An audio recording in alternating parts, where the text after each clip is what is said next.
Hey everyone, this is Roger from Almost in Full Color, and today I'm here to talk about one of my favorite gaming series of all time, which is Trials. Trials is a set of games that was created by the company RedLynx out of Finland. The main focus of this video is to walk through the history of these games and what made the series through its 18-year history. We will look at all the main games and spin-offs in this video for the celebration of Trials Rising coming out this week. So let's get into it. Monday.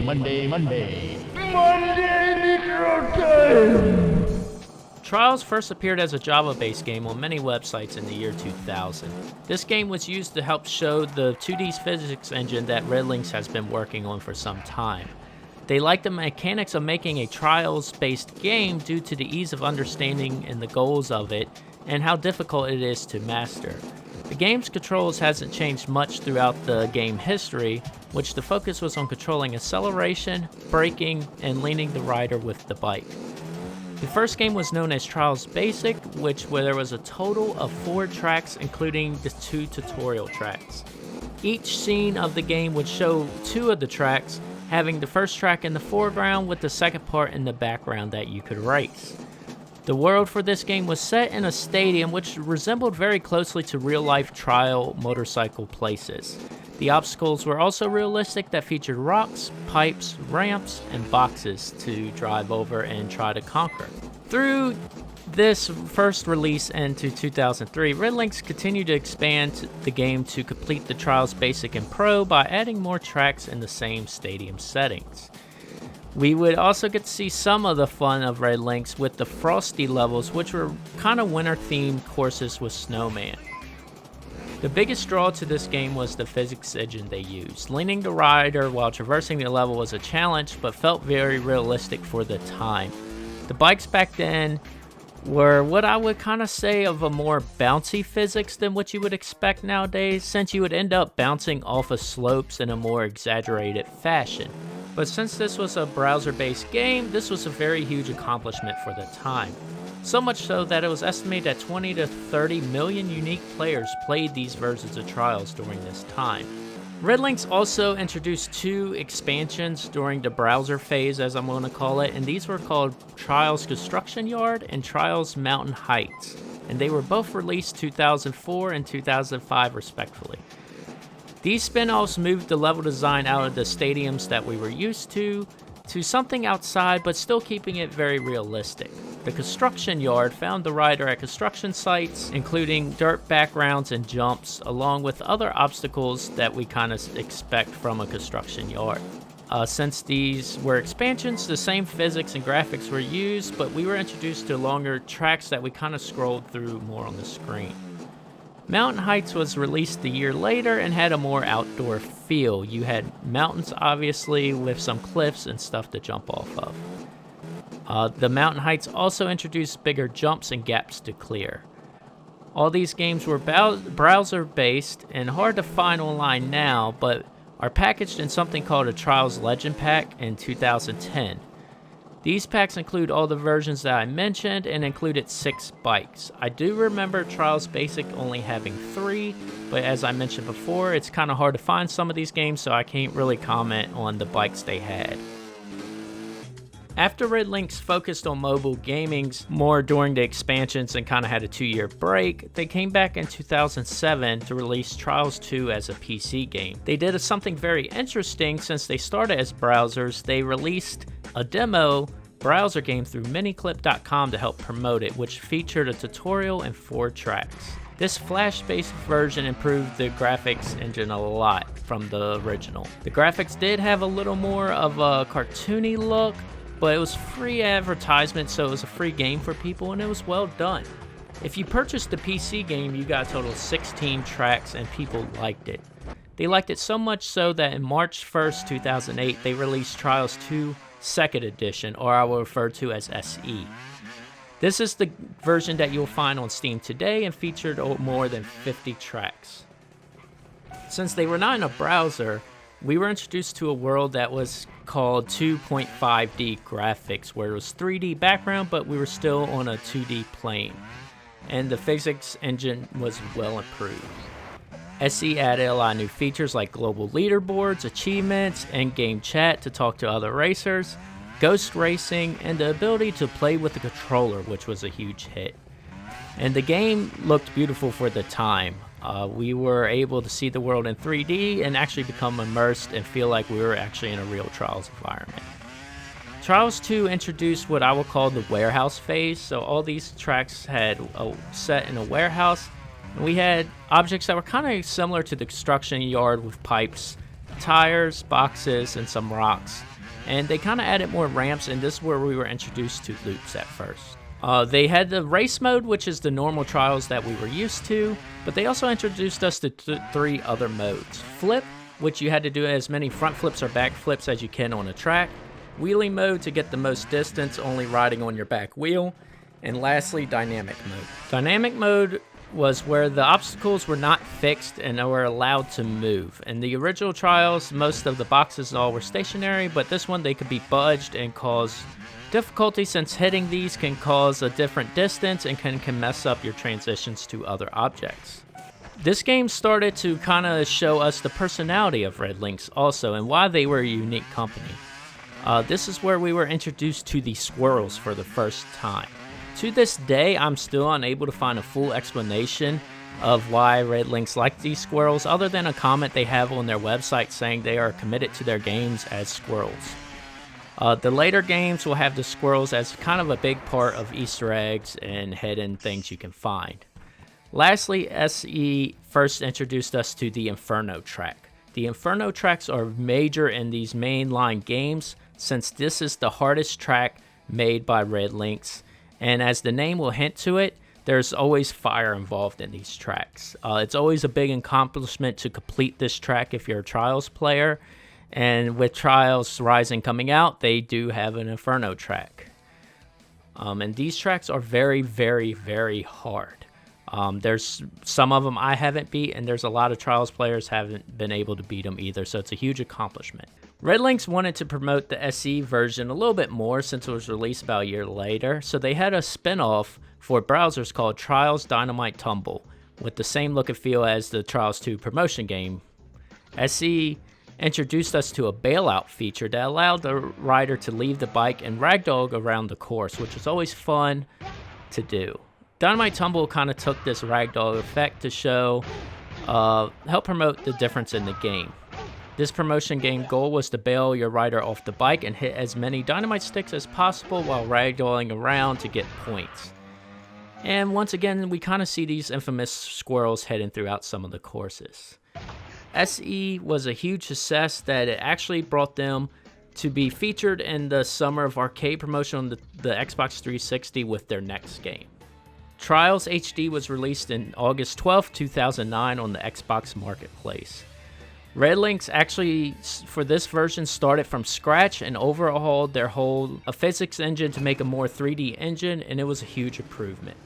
HD gave them a Metacritic score of 86, which this was probably their best score so far. The game was based on the same warehouse setting that we saw on SE, but featured more jumps and loops and kind of deterred a little more from the realistic settings we were seeing in the other games. HD also introduced us to a medaling system for the first time, so depending on the time and the number of falls you had on track, you could earn a bronze, silver, gold, or platinum medal for the course. The big features in this game were the 5 levels of tracks that were organized from easy to extreme, race ghosts from your friends list, and they added a level editor. This level editor is the same tool that RedLynx actually uses to build the tracks, and they open it up to their community to build more tracks to expand the game. I will make a comment that Trials HD, the negative of this feature was that you could only download tracks from your friends only, so there was a lot of friends being made on the Xbox to get custom tracks. This game also marked the first time we could unlock bikes and was introduced to basically the stable of 3 bikes that is going to be common throughout the rest of the games. You will always start with a beginner bike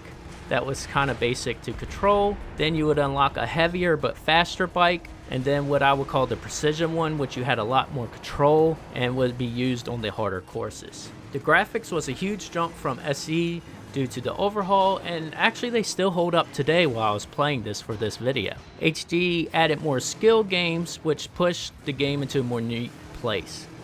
You could ride inside a hamster ball and even try to get as far as you can while being on fire.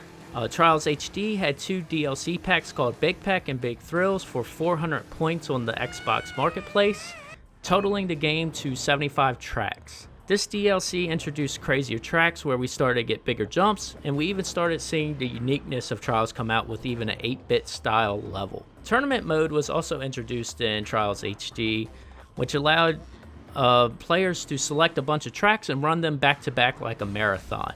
HD had the same difficulty we know today, but the beginning tracks did seem a little more user-friendly to, I guess, open up more players to it.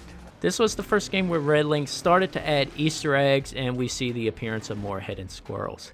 While the squirrels were fun to find, there was no achievement or nothing related to them. RedLynx introduced a riddle in this game, which actually drew a lot of puzzlers into this. A lot of people had to figure out the question, which was started by going to a roof on top of a level to find a 42. If you know a lot about computers and some sci-fi, 42 is the answer to everything in the universe. So this kind of spawned the community and finding references to other things that was hidden in the game with scientists and mathematicians, like featured here, the Fibonacci sequence.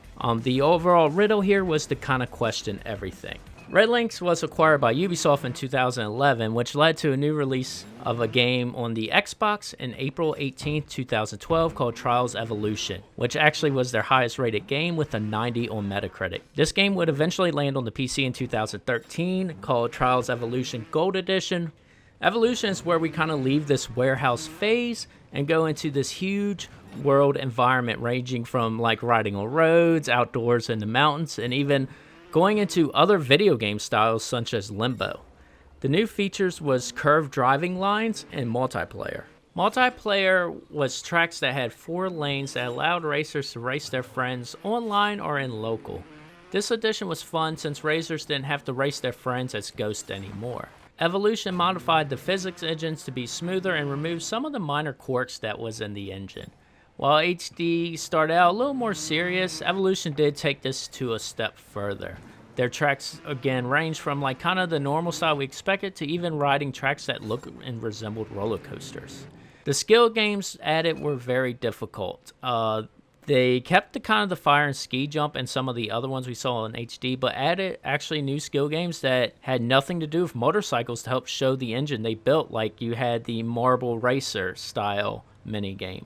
The track editor was back, and they actually allowed this track central interface to allow sharing of tracks, which this was a very big component of the game and added a lot of replay value. The Origin of Pain DLC was released later, just on the Xbox One version only, and then there was the Riders of Doom DLC soon after. This is where RedLynx introduced the best video game puzzle of all time. We got the same Easter egg styles that we expected from the Trials HD, like this one here on the roller coaster level where I get shot up into the sky and get this image to show here. RedLynx on the DLC wanted to take this a step further and got the community involved. They had signs throughout the DLC, which I can't picture here now, sorry about that.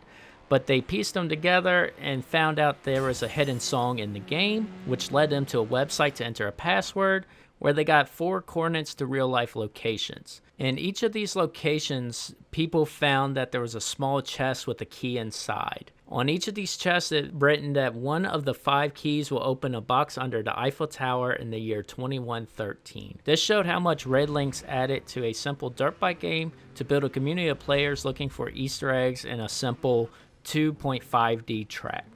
On April 10th, 2014, RedLynx entered the Trials series into the mobile landscape with the spin-off called Trials Frontier. This was different from the main game since the players were given tasks to complete from various NPC characters. This storyline has you chasing the bad guy named Butch and his henchmen to beat their times and find their hidden hideout. Overall, this game was easier difficulty than the main games, but still entertaining. Frontier had a more cartoon feel, and the riders were kind of larger than what they were supposed to be, but since this was a mobile game, I think they were going for a more friendlier look. This was the only trial game that had bike upgrades to increase stats like speed and handling. This was a companion game for the main game that would be released 5 days later. This game was Trials Fusion, which was the first game in the series to be on what is now the current gen consoles PS4 and Xbox One. The setting of this game takes place in the year 2042, which gives the levels more sci-fi atmosphere and more over-the-top tracks with moving platforms. So we were leaving even more realistic levels, but kept the realistic physics. The storyline here focused around two AIs, Cindy and George, explaining about the object that hit and changed the world. And when you listen to this story that's kind of a background thing, you realize how dark this game is. So I'll leave it spoiler free for that if you want to play it. The multiplayer was expanded to include 8 players and help build an online process while keeping the leaderboard feature. Fusion did add a FMX mode to the game where racers needed to do tricks to score points. Unlike the previous flip mode we've seen, FMX added moves that you could do like the Superman and Dead Body by using what is basically the stick trick system, using the right thumbstick on both consoles. They also included a vehicle called the TKO Panda, which was an ATV for special tracks. This bigger vehicle provided a new challenge for people familiar with the bikes, while also providing more fun. Fusion introduced the challenges system for each track, and this is where Fusion shined to me. A track would have 3 challenges each to complete, ranging from completing the course with a certain bike, not touching your front wheel on red pipes, or even having a ball and chain attached to your bike for the whole track. This provided a lot of replay value since you got new goals for each track. Fusion also added a season pass which included 6 DLC packs that were themed within the world of Fusion. RedLynx later on released a special pack that did not stick to the same universe. The Awesome Level Max included a section that was RedLynx employees and all-star creators built these custom tracks for people to play, and then you actually had the Awesome Level Max section where you were a cat riding a unicorn while carrying a gun. Again, you could see the charm of RedLynx and its fun creative side in this DLC. Unlike the previous main games, there was no known riddle in this version. There was plenty of Easter eggs throughout the game. Feature here is when the rider falls into this hole, random beeps will be played in the background. When these beeps are recorded and ran through a spectrogram software, you'll see a message from one of the developers that was kind of alluding that there was no riddle here, and he kind of did this for fun to see if people would find it. They also included Easter eggs that took you out of your bike. Shown here is my personal favorite in Trials Fusion, is where you actually get to play tennis against a penguin. And also, do you remember that one of the 5 keys will open the box at the Eiffel Tower, and there's only 4 locations? Well, the 5th key was actually hidden in the track editor under this mountain here. So, will the box be digital or physical? We will hopefully find out soon, or in about less than 100 years.